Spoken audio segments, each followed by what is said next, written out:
সরকার, রাজনৈতিক সরকার যখন ক্ষমতায় আসবে তখন তারা সবার আগে বিচার নিশ্চিত করবে, তারা সবার আগে সংস্কার নিশ্চিত করবে।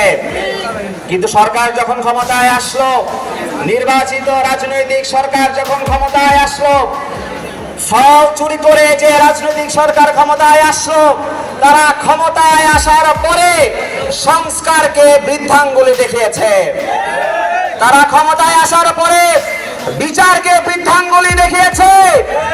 এই বাংলাদেশের মধ্যে 2024-এর জুলাই গণঅভ্যুত্থানের 2000 প্রাণ শহীদ হওয়ার পরও একটি রাজনৈতিক সরকার ক্ষমতায় আসার পর আমাদেরকে দাবি উত্থাপন করতে হয়, আমাদের বিচারটা লাগবে। এটা এই রাজনৈতিক সরকারের জন্য লজ্জা, এটা এই বাংলাদেশের জন্য লজ্জার।